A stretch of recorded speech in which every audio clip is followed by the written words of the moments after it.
Hello, thank you for watching this week's CEO Update. My name is Eric Christensen.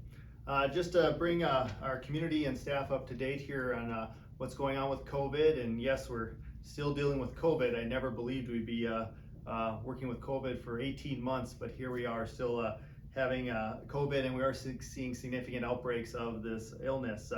Just letting everybody know, we do have drive-up testing at the clinic, and that's every day.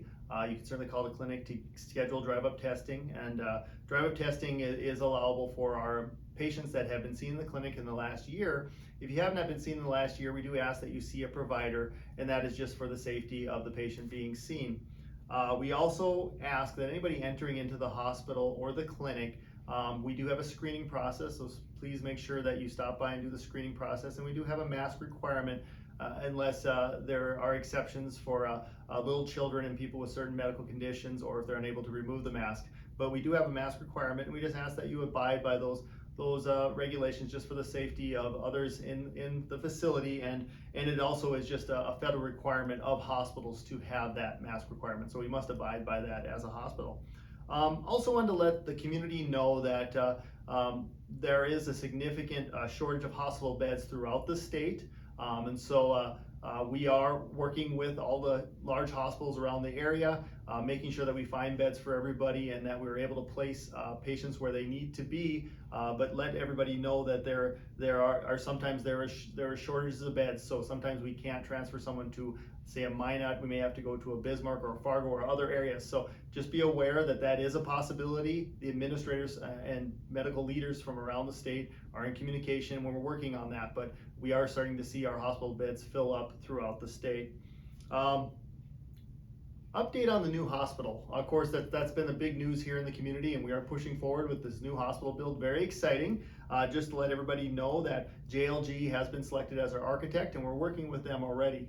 They're doing workshops here with our staff and doing the pre-design with our managers. So we are having workshops, and our next workshop is going to be the 14th and 15th of September. And so they come here all day and are working with our managers to help design the new hospital. And so it's very exciting times here.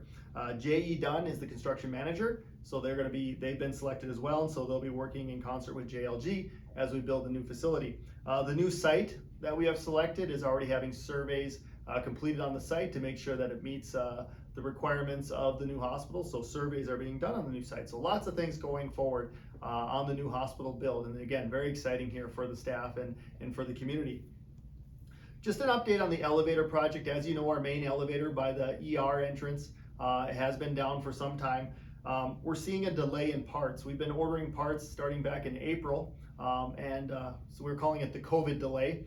Just having a delay in parts being ordered. You will see a Connex back behind the hospital. We're starting to put all the parts in there. We are hoping that the elevator will be fixed by December, and we can get all the parts and get them assembled and put together. We were hoping that we could have had this completed obviously by spring, but with the delay in ordering, we're hoping now by December. So I do apologize for the inconvenience. I know it's a lot more difficult to have to use the elevator over by the cafeteria, but just bear with us, and we're working on as fast as we can to get that completed. So again, hopefully December we'll have that elevator completed.